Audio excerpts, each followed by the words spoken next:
वाहतूक कोंडीपासून उद्योगांच्या पायाभूत सुविधांपर्यंत उद्योग मंत्री उदय सामंत यांच्याकडून रविवारी चाकण औद्योगिक वसाहतीमधील समस्यांची ग्राउंड रियालिटी जाणून घेतली। चाकणच्या औद्योगिक विकासाला ब्रेक लावणाऱ्या अडचणींची पाहणी, ट्रॅफिक, रस्ते, वीज, पाण्यासह मूलभूत प्रश्नांवर मंथन, उद्योग टिकवणे, गुंतवणूक वाढवणे आणि चाकणकरांची ट्रॅफिकमधून सुटका। उदय सामंतांकडून समस्यांवर प्रत्यक्ष आढावा, चाकणच्या विकासाला अडथळा ठरणाऱ्या प्रश्नांवर सरकारची नजर। उद्योग मंत्री उदय सामंतांकडून अधिकाऱ्यांसह पाहणी।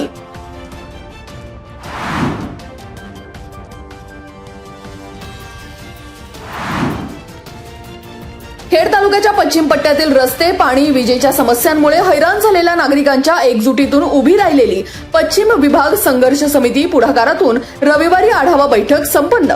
रस्त्यांची झालेली दुर्दशा, विजेच्या समस्या आणि शेतकऱ्यांचे प्रश्न सोडवण्यासाठी आमदार बाबाजी काळे यांच्या प्रमुख उपस्थितीमध्ये झालेल्या आढावा बैठकीत प्रलंबित कामांसाठी प्रशासनाला 31 ऑगस्ट पर्यंतची अवधी।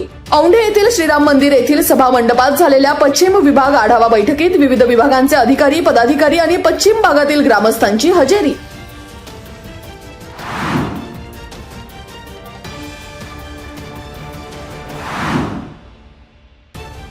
उद्योगमंत्री उदय सामंत यांच्या दौऱ्याआधी चाकण एमआयडीसीतील वराळे ग्रामपंचायतीच्या हद्दीतील कचरा थेट ओढ्यात ढकलला। कचऱ्यामुळे दूषित पाणी, गावाच्या पिण्याच्या पाण्याला धोका।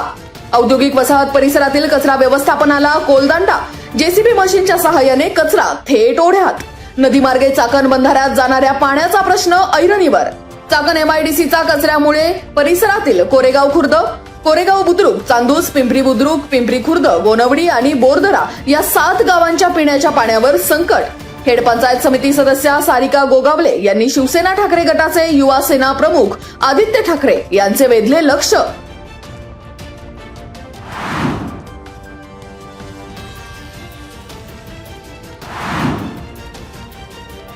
राजगुरुनगर निमगाव मार्गावर पडलेल्या जीवघेण्या खड्ड्यांच्या निषेधार्थ खरपुडी बुद्रुक येथे सामाजिक कार्यकर्ते लक्ष्मण अवताळे यांचे मुंडन आंदोलन। सार्वजनिक बांधकाम विभागाचे दुर्लक्ष होत असल्याचा आरोप करत केलं आंदोलन।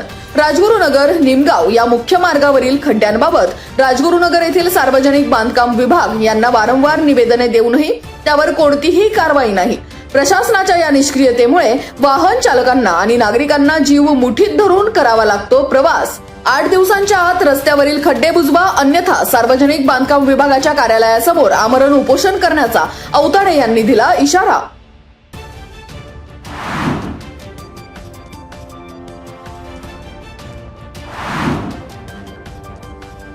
कुत्र्याच्या हल्ल्यातून बचावासाठी रविवारी भल्या पहाटे रेटवडी येथील शिवभक्त धनंजय रेटवडे यांच्या घरात शिरलेल्या कोल्ह्याला वनविभाग आणि जीवसृष्टी संरक्षण सामाजिक संस्थेच्या टीमने केलं रेस्क्यू। वनपरिमंडळ अधिकारी जी.टी. मुके, वनरक्षक के.एस. पवार, जगदीश वाघमारे, वनमजूर सखाराम केदारी आणि जीवसृष्टी संरक्षण सामाजिक संस्थेचे देवराम शिंदे, निलेश वाघमारे, प्रिया गायकवाड, काजल गायकवाड, ओम खुडे, यश बोंडरे यांच्या पथकाची कामगिरी। कोल्ह्याला वनविभाग आणि रेस्क्यू टीमने निसर्गाच्या अधिवासात केलं मुक्त।